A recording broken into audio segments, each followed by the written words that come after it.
So, what's really interesting is when diving into all of this past life regression stuff and Akashic records and doing all these things, and it kind of opens up other doors, right? To start exploring different things. And then I start thinking about when I was a kid, what kind of experiences did I have or whatever.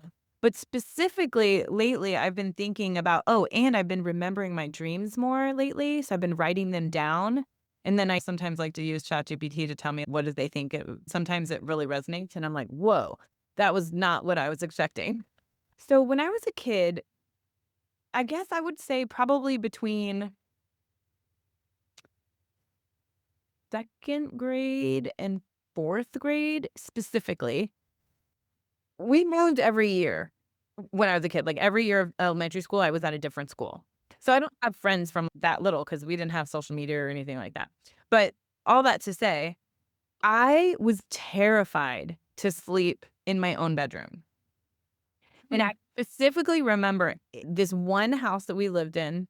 It was a big house, and it was in Texas because everything in Texas is bigger. And if you're a Texan and you're listening to this, you know it's true. If it's a hair, if it's a house, if it's a pool, it's bigger, right?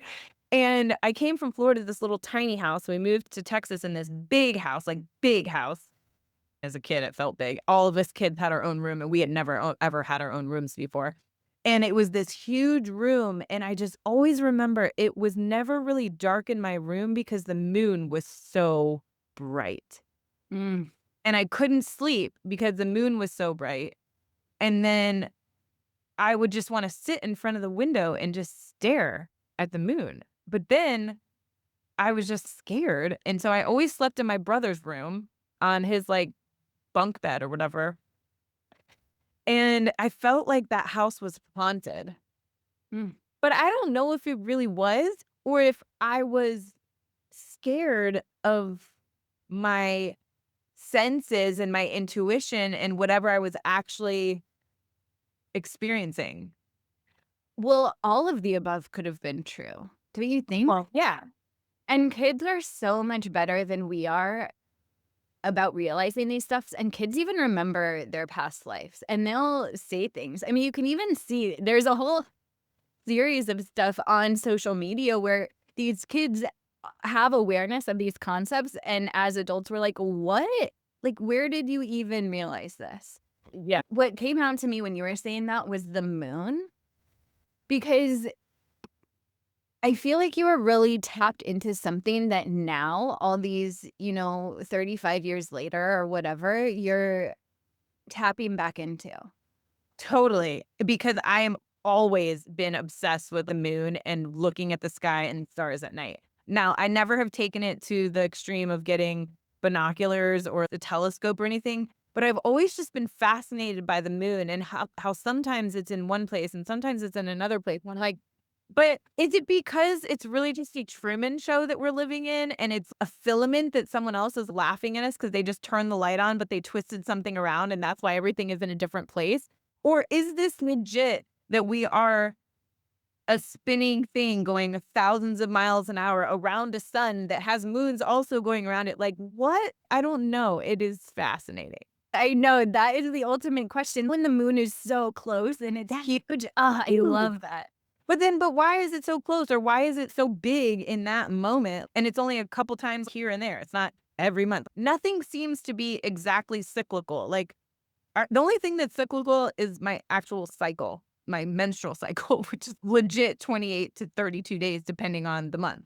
Because I track it is the only reason I know, but I really haven't tracked the moon to see if every month it's in the same place. But technically, if it's what they say, the moon would be in the same place, in the same position, in the same shape every month on the same time, right?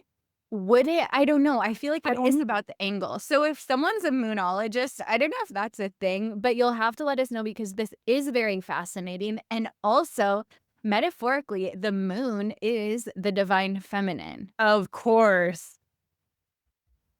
And so I've even heard these like wildly esoteric teachings where they put the moon here. So the sun is a masculine force, right? And it's like life force energy and it's hot and fiery and it's related to our solar plexus, which is our confidence and our go get it energy.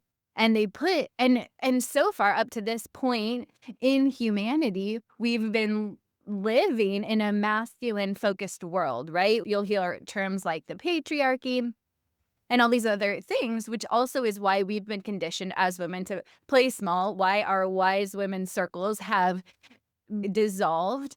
And so they say the moon was put here as this feminine, divine feminine reminder, this reminder to slow down, to keep this divine feminine force present on earth. And now we're in this really amazing time where those frequencies are getting stronger and larger, and hopefully we can balance out all that masculine energy. That makes so much sense in so many ways because that is the biggest transformation that I'm experiencing right now in the last 5 years especially, is the shift from forcing my masculine naturally being more masculine in my energy, right? With running my real estate business, doing all these things, and always being that generator that's go, go, going, and never feeling comfortable or competent enough in have I done enough that I could actually sit down and relax in the evening.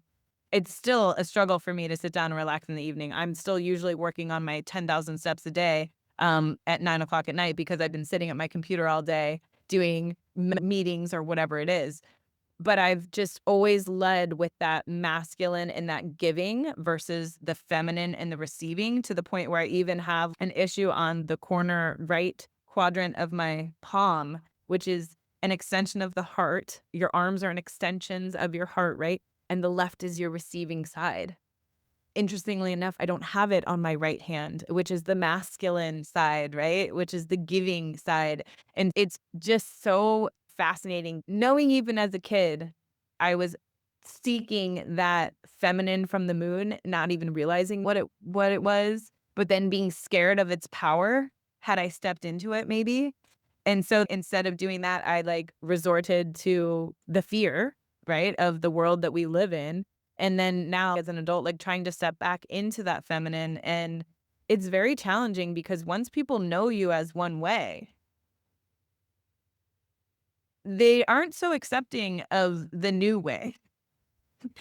Initially, there's a lot of questions, and hey, I'm like, bring on the questions, but don't attack me. Let's have a conversation. But I don't have all the answers. I'm still trying to figure it out. But I just had that dream and I thought, or that remembrance when I was studying these things, thinking, how is it all connected? But it is all connected.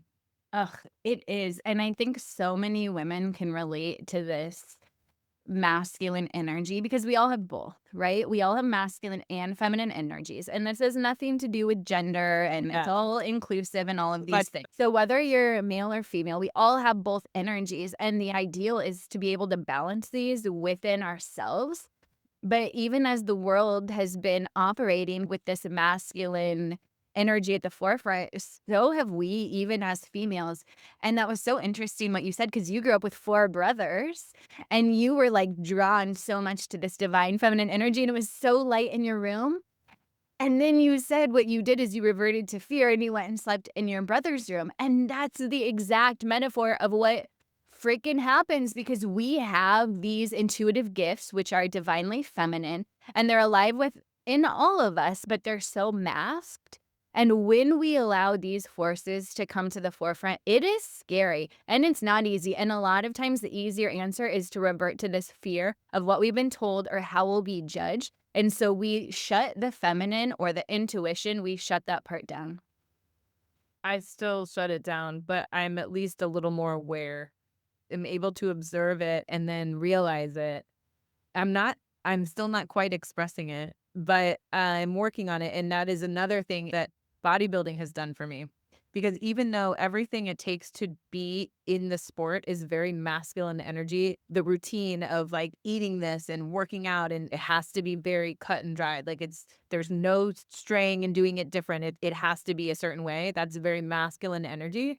But the character that I get to be on the day of the show, where I'm all glammed up and my makeup and my hair is done and I have this spray tan that makes me look so dark, like dark as night. And the only reason that the spray tan is so dark, by the way, is because when you get up on the stage, the lights will wash you out. So it's the only way they can see the definition of the muscle. But it's like my feminine outlet to feel beautiful. And I never even thought about it until I had this posing coach this last year. And she was like, girl, you need to go stand in front of the mirror and just do all of these poses and own that shit. And I was like, oh, yeah, because I've never really owned any of my power. I've always played it small. I just read this somewhere recently about the humble girl never wins Ooh. because you're always playing it safe and you're like, oh no, it's fine. It's so freaking true because it wasn't, it took me 7 years to go pro, not because I didn't look good, because I just didn't own it. And then finally, when I was like, "I'm not freaking doing this anymore." I look good, and every time someone would ask me from the very beginning of prep until the moment I stepped on stage for my pro card, they would be like, "So, how do you feel?" And I was like a fucking winner Ugh, love that. until I literally was the winner. Oh my gosh, so good. But I never even realized it's like you said, these little breadcrumbs and stuff. It's so cool. Well, I love that advice the posing coach gave to you to stand in front of the mirror because what do we usually do as women when we stand in front of a mirror? We're like, oh, I have wrinkles. Should I get Botox? Oh my gosh, I need to lose 10 pounds. I know. Everybody's seen Mean Girls, right? Surely, if you're listening, you've probably seen Mean Girls or you've heard about it. If you haven't, you have to go watch it. But they literally did that in Mean Girls and they're little high schoolers. I don't remember doing it in high school, but I'm sure I probably did. But it was like, what did they all, there was 5 of them and they all had something different that they were complaining about. And then they looked at Lindsay Lohan's character and were like, okay, what are you going to complain about? Because she didn't have these issues because she grew up in Africa. Didn't even have a mirror. Oh my gosh. But then she didn't have the programming, so she wasn't already always listening from that place. Exactly. Well, they turned that around for her real fast. But you mentioned something else that I think we should just brief on about the eczema on your left hand, because you had talked about how that's your feminine side. Yep. And we've mentioned this idea before, but let's dive into it a little bit deeper about how your body is always talking. Yes. Always. And it can be even, if you have a ringing in your ear or you randomly have a toothache, what side of your body is that on? And that's your hint of, oh, it's on my right side. This is my masculine side. Am I giving too much? Do I need to set up some more boundaries? Yeah. Or if it's your divine feminine talking, what can I do to nurture that side of me? I don't know. Just explore these questions within yourself. And it's like the little hints that'll help you navigate both of these energies within you. Yeah, and become again more aware and just observing, right? Because that's where it all begins is the awareness that this is a thing, that it's all connected and that it's happening, but it's not happening to us, it's happening for us, right? Because Yes. we get to choose the shifts. We get to choose. It's all going to be hard. Being fit is hard, being fat is hard. Choose your hard, right? Married, single, it's all hard. Financially fit, broke, it's all hard. You get to choose. Yes, you do get to choose. But I don't know how many people realize how much of their power they give away, not realizing that it's all a choice. Ugh, you're right. And it starts when we're little. I started giving my power away because I was scared of whatever was happening in my room or not happening, whatever I was perceiving, whether it Yeah. was haunted or not. I have no idea. Maybe someday I'll know. Maybe one of the compressions will pull it back and we'll go in and say, hey, what was happening that night in my room when I was trying to sleep, but I couldn't. And I was looking at the light of the moon and it was so bright and it was the biggest moon ever.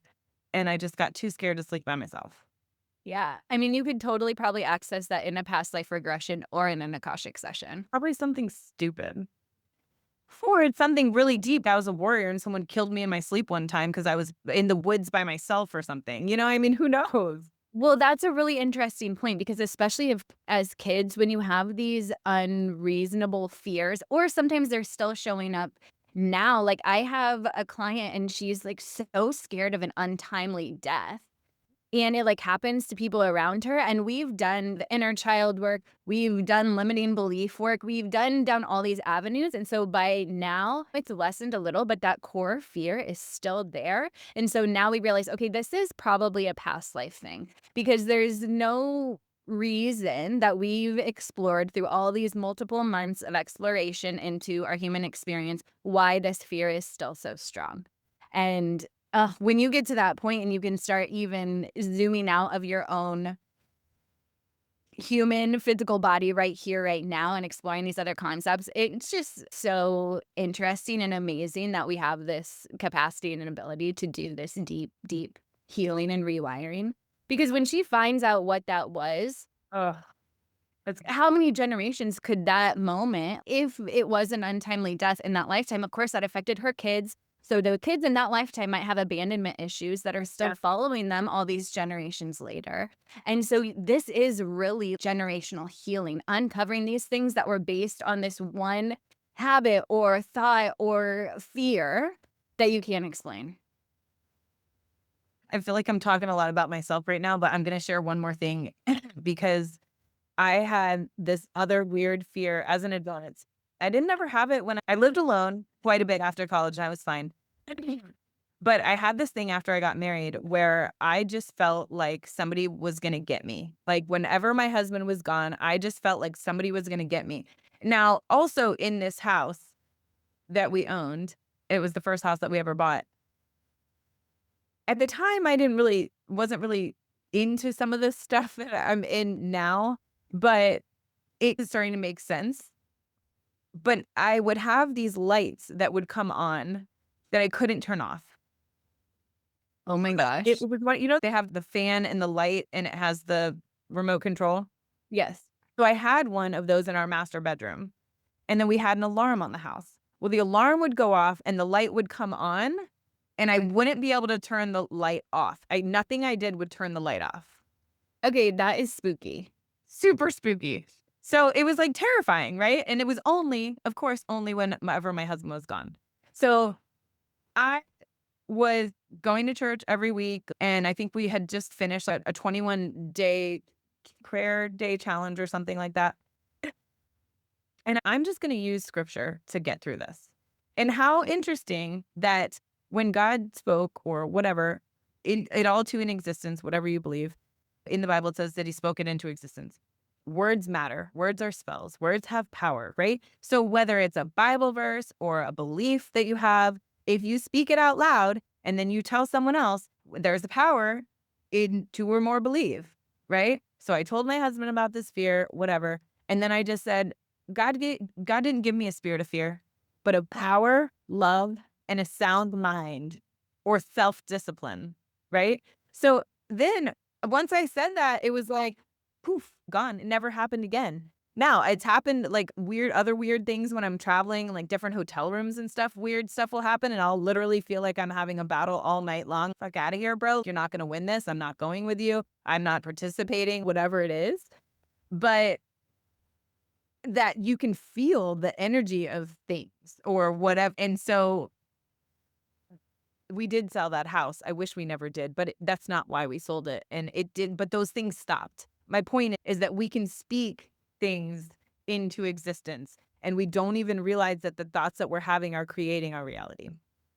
Oh my gosh, I relate to this so much. You can because ghosts is like this taboo subject, right? And I have a 4 and 5-year-old, and even the 5-year-old be like, "Ghosts aren't real." And I'm like, "Who told you that?" Because I totally believe ghosts are real. But it's even in these little shows they're watching, like Mickey Mouse or Paw Patrol or whatever the 2 shows or 4 shows he watches. Yeah. And the spirit you can I have such a similar story where I was in a hotel and I was up all night. Like, spirit was so strong, and it turns out this was a historical hotel about the doctor that at some point was doing experiments on all the Native American children, and the, let's call it, white people medicine didn't work on them, and all these poor kids died. And I didn't know this at the time, and it's so tragic and horrible, but I was, like, feeling whatever this vibration was, and it was, like, not right. I could not sleep no matter what. But to your point, you can say, "I am bigger than you. I'm not scared of you."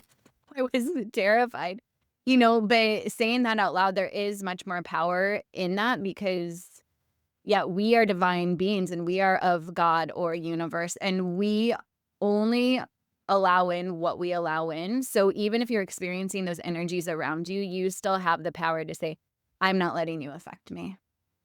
Yeah, that's so good. Ugh. Ugh.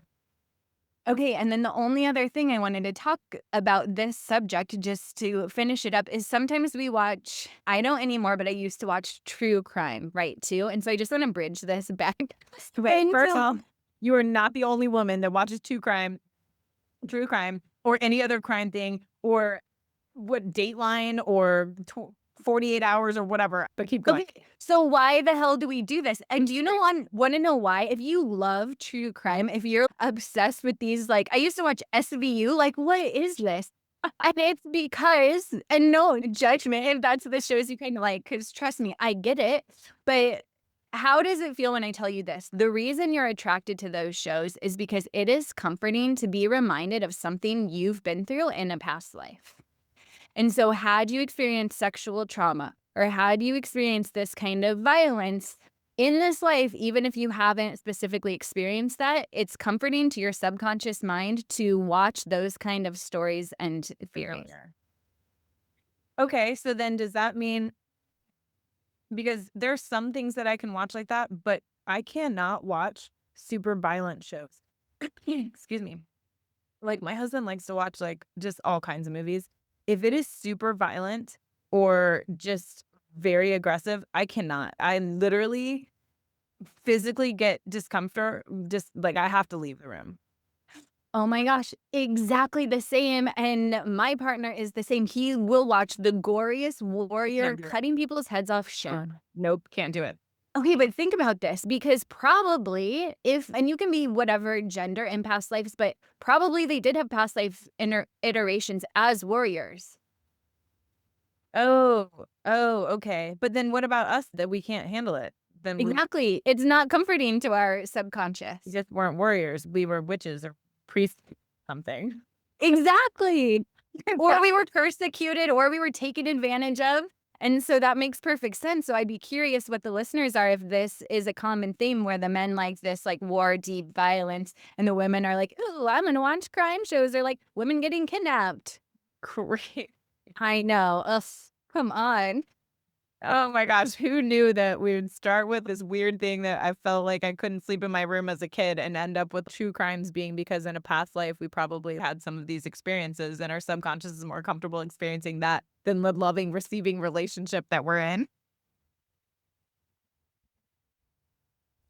Well, because we're already always listening. Oh, you just nailed it. Wrapped it up with a bow. Mm. So good.